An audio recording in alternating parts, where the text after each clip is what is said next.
Hey everyone, welcome back to another lesson here on the channel. Today we're going to be talking about what I would do differently if I had to restart selling on Amazon as a new seller, knowing what I know now.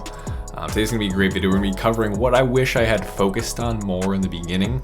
Now, having sold on Amazon for over 2 years and having plenty of failures, but also plenty of successes, what would I do differently? Okay, if I had to skip and I could tell you one thing that it took me 2 years to find out, what would that be? If that sounds like something you'd be interested in watching, be sure to stick around to the end. And if you happen to be new, be sure to like and subscribe. But without further ado, let's just jump right into it. What I would do differently is I would focus less on quick flips and focus less on the product itself and focus more on sustainability, focus more on solving an issue, and focus more on my presentation of that product. If you could sum that up, I'd focus more on the presentation, not so much on the product. Because I think as a new seller like yourself, or maybe you've been selling as well, or at least when I was a new seller, the mentality that I had was that my success in this business will be determined by the product that I pick. And to some degree, that is true. There's some truth in that. But again, what would I kind of recalibrate my mind to be focusing on? I wouldn't focus so much on the product. I would focus more on specifically what customers are looking for than any specific product, I think. Get a better idea of what's something that's being searched for, has bad quality results. And of course, if you've been around my channel, you might have heard some of this criteria before. And I'd focus on that. But specifically, there's one thing. And if you could focus on this one thing, you'll be selling like professional Amazon sellers that know how to create a scalable, repeatable process. And that one thing is that you have to treat every single one of these listings like it's one of your classmates giving a presentation and you have to try and get an A+. Customers will buy products that they feel most trustworthy, that they feel has the highest quality presentation. Well, I guess we'll keep going on with that word here.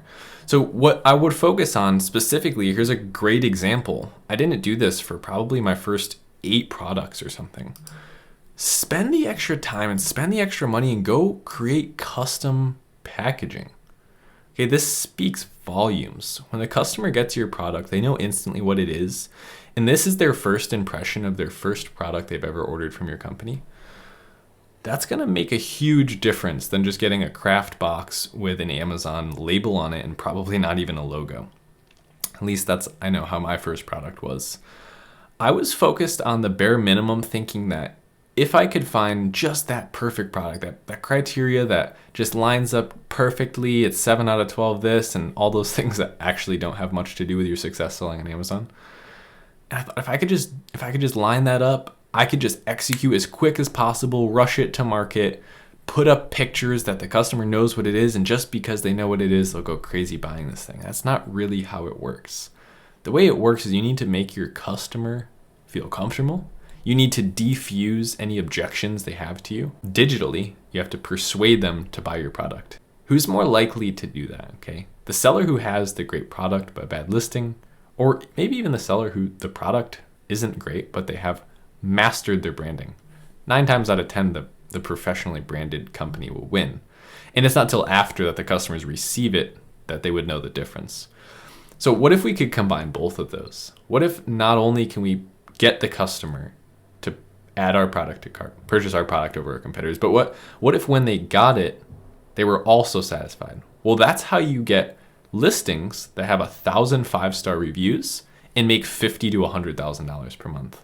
They may have started in a small market, they may have grew with the market, but ultimately what they did differently than maybe the same exact sellers that started off at the same time with them is they had a growth mindset, and the other sellers had almost like a resellers or a flippers mentality.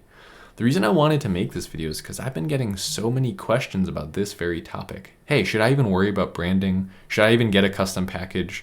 Or is it really just, something that I could do after? And if I really wanted to start selling, I should just start.